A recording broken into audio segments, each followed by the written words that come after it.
आज हमने कल प्रभु जाति का अध्ययन करा था और प्रभु जाति के अध्ययन में हमने श्रीनिवास द्वारा अध्ययन बता दिया था। आंध्र रुकाई के अध्ययन की बात कर ली थी। आज हम इलियट के द्वारा कि इलियट ने प्रभु जाति के बारे में क्या अध्ययन करा और उन्होंने कौन कौन से लेख लिखे उसके बारे में अध्ययन करते हैं।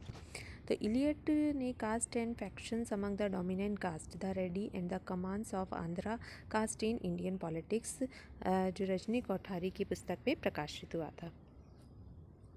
इलियट ने प्रभु जाति के सदस्य बताया था कि प्रभु जाति के जो सदस्य होते हैं वो बड़े भूभाग के स्वामी होते हैं। वह अनेक व्यक्तियों को अपनी भूमि पर रोजगार प्रदान करते हैं, कृषि के लिए बटाई पर भूमि देते हैं तथा अन्य जातियों को भी ऋण देते हैं। प्रभु जाति के अंतर्गत आने वाली जातियों में आधुनिक कृषि की प्रविधियों का प्रयोग किया गया है। इन्होंने आंध्र प्रदेश में प्रभु जाति का अध्ययन करा और उन्होंने बताया था कि 66 जैसे कि उन्होंने अध्ययन में बताया कि 66% पदों पर राज्य सरकार में पदों पर जो लोग थे वो प्रभु जाति बन गए थे। यानी कि अब जिस जाति के अनुसरण करने वालों की संख्या जितना अधिक होती है उसका राजनीतिक प्रभुत्व भी उतना ही अधिक होता है। तो इलियट ने आंध्र प्रदेश में प्रभु जातियाँ वे हैं जिन्होंने सामुदायिक विकास कार्यक्रमों से अधिक लाभ प्राप्त किया है, इस सबको स्पष्ट किया था।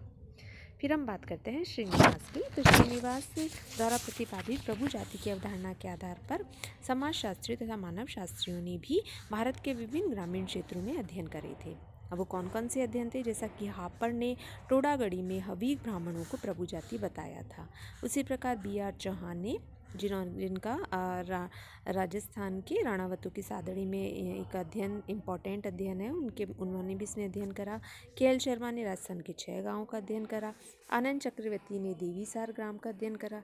हिचकॉश ने खालापुरा का, मेयर ने मध्य प्रदेश का, आस्कर लेविस ने उत्तर प्रदेश के रामपुर का, N.K. शुक्ला ने भागलपुर में यादव जाति का अध्ययन करा। इसी प्रकार डी माथा प्रोकाक का कहना था कि ग्रामीण भारत में प्रभु जातियाँ महत्वपूर्ण हैं, ना कि गांव। तो इनके अनुसार गांव की राजनीति प्रभु जाति की राजनीति है, लेकिन दूसरे अवधारणा के आलोचक प्रभुत्व के लक्षण आदि इसके तत्व की आलोचना करते हैं। नेक्स्ट हम बात करते हैं प्रभु जाति की अवधारणा की आलोचना। तो प्रभुत्व जाति की अवधारणा की आलोचना दुबे ने अपने लेख the caste dominant and the factionalism 1968 में, T.K. ओमन ने अपना लेख the concept of dominant caste some queries में लिखा था। तो इनके अनुसार किसी भी गांव या क्षेत्र में कोई स्पष्ट रूप से प्रभु जाति नहीं है। अक्सर प्रभुत्व में एक से अधिक जातियां हिस्सा लेती हैं तथा उनमें परस्पर झगड़ा होता है।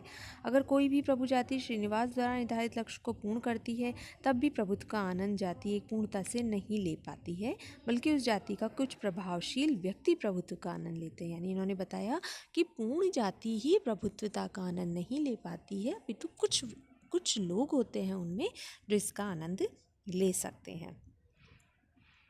तो ये प्रभावी व्यक्ति अन्य जातियों के अतिरिक्त अपनी जाति के गरीब असहाय लोगों का भी शोषण करते हैं। तो अगर दी हुई कोई परिस्थिति में प्रभु जाति को पहचान कर भी लेता है तब भी ऐसी जाति के सदस्य अनेक नेता अनेक गुटों में बटे हुए होते हैं, तो जिससे उनकी सत्ता सीमित होती है और दूसरी जाति के सदस्य प्रभुत्व में हिस्सेदार हो जाते हैं। तो आज भी अनेक क्षेत्रों में प्रभु जातियाँ हैं, जैसे महाराष्ट्र में मराठा हैं, मैसूर में डकाली घास है, आंध्र प्रदेश में रेड्डी और कामा शक्ति संपन्न है। इसलिए यह आवश्यक हो जाता है कि भारत के विभिन्न क्षेत्रों में विभिन्न प्रभु जातियों का व्यवस्थित क्रमबद्ध एवं गहन अध्ययन प्रभुत्व के संबंध में ही किया जाए। नेक्स्ट हम बात करते हैं S.C. दुबे की। S.C. दुबे ने caste dominance and fractionalism to Indian sociology में प्रभु जाति की अवधारणा का आलोचनात्मक मूल्यांकन किया है। इनका कहना था कि संख्यात्मक बाहुलता के कारण यह आवश्यक नहीं कि जाति प्रभुत्व प्राप्त कर ले। अधिक संख्या वाली जाति के सदस्यों में भी एकरूपता व जागरूकता नहीं होती, वह प्रभु जाति नहीं बन पाती है। तथा यदा कदा ऐसा भी देखा गया है कि अल्पसंख्या वाली जातियों में जागरूकता, सदृढ़ता और एकता के परिणाम स्वरूप प्रभु जातियाँ बन जाती है। इन्होंने आर्थिक तथा राजनीतिक शक्ति का भी मूल्यांकन प्रभु जाति के निर्धारण में करते हुए लिखा है तथा इनका प्रयोग व्यक्तिगत स्वार्थ के लिए किए जाने वाले जाति के सदस्यों में फूट पड़ जाती है तथा वह प्रभु जाति नहीं बन पाती है। इसी प्रकार टी.एन. मजूमदार ने भी बहुत सारी आपत्तियां उठाई थी। इनका कहना था कि जो जाति संख्यात्मक बाहुलता से प्रभावशील है वह आवश्यक नहीं है कि सामाजिक दृष्टि से भी प्रभावशाली हो।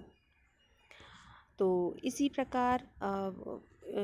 प्रकार एंथनी कॉटर ने भी एलाइट इन रूरल सोशोलॉजी में महाराष्ट्र की गिरवी संख्या में जातियां राजनीतिक संगठन आधार पर संगठित नहीं होती हैं, जाति को प्रभुत्व से पृथक रखना चाहिए।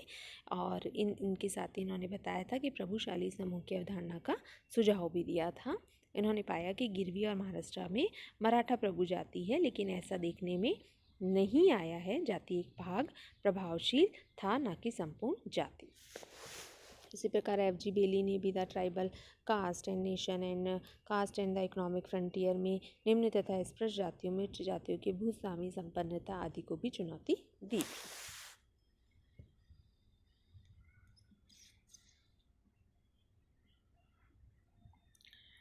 ओके, नेक्स्ट हम इसके आगे बात करते हैं ग्रामीण गुटबंदी की।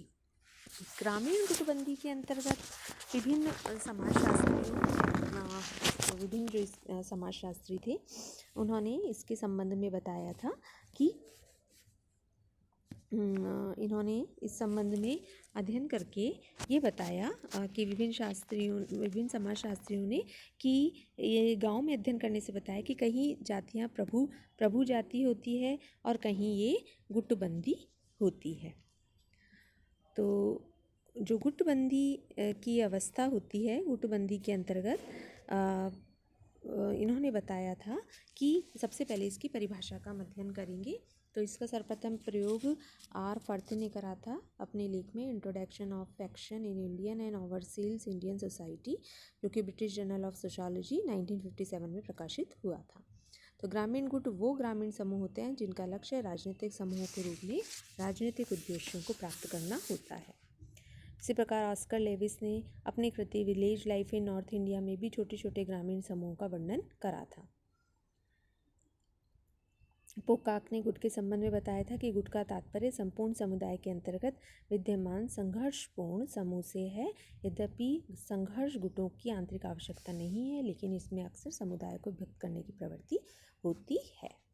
इसी प्रकार राल्फ निकोलस ने भी गुट के अर्थ को स्पष्ट करते हुए ये परिभाषा बताई थी कि गुट संघर्षकारी समूह होते हैं, गुट राजनीतिक समूह होते हैं, गुट सामूहिक नहीं है, नेता द्वारा भर्ती होती है और गुटों के सदस्यों की भर्ती विभिन्न सिद्धांतों के आधार पर होती है। तो नेक्स्ट हम बात करते हैं इसकी, माफ़ कीजिएगा, ओके। निकोलस ने गुट के जो लक्षण बताए ये मैंने अभी आपको बताए हैं। तो इसी के साथ साथ लेविस, पोकाक, निकोलस परिभाषाओं से स्पष्ट हम कर सकते हैं कि गुट ग्रामीण सामाजिक संगठन की एक इकाई है जो सामाजिक, राजनीतिक, आर्थिक, सांस्कृतिक, धार्मिक आधार पर अपने सदस्यों को संगठित करता है।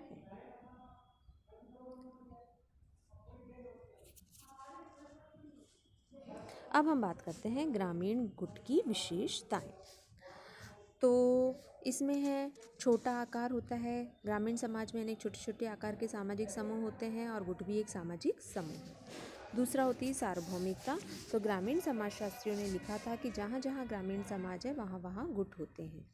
ग्रामीण सामाजिक संरचना की एक गुट आधारभूत तथा मौलिक इकाई होती है तथा इसके द्वारा इसके सदस्य कुछ विशिष्ट आवश्यकताओं की पूर्ति करते हैं। थर्ड हम बात करते हैं ऐच्छिक सदस्यता। तो गांव में अनेक गुट होते हैं, ग्रामीण उस गुट का सदस्य बनना चाहता है और इसके द्वारा उसके उद्देश्यों की पूर्ति होती है। वह सदस्यता अपनी इच्छा के अनुसार प्राप्त करने का प्रयास करता है और जब वह देखता है कि गुट के द्वारा उसकी आवश्यकताएं पूर्ण नहीं हो रही हैं तो उसकी सदस्यता छोड़कर अन्य किसी गुट की सदस्यता ग्रहण करने का वह प्रयास करता है। नेक्स्ट है सामान्य उद्देश्य। तो गुट के सभी सदस्य मिलजुल कर परिस्थिति के अनुसार निश्चित सामान्य उद्देश्यों तथा लक्ष्यों को प्राप्त करने के लिए कार्य करते हैं। गुट के सदस्य समान हितों वाले व्यक्ति होते हैं, इसलिए वे गुट के द्वारा अपनी आवश्यकताओं की पूर्ति करते हैं।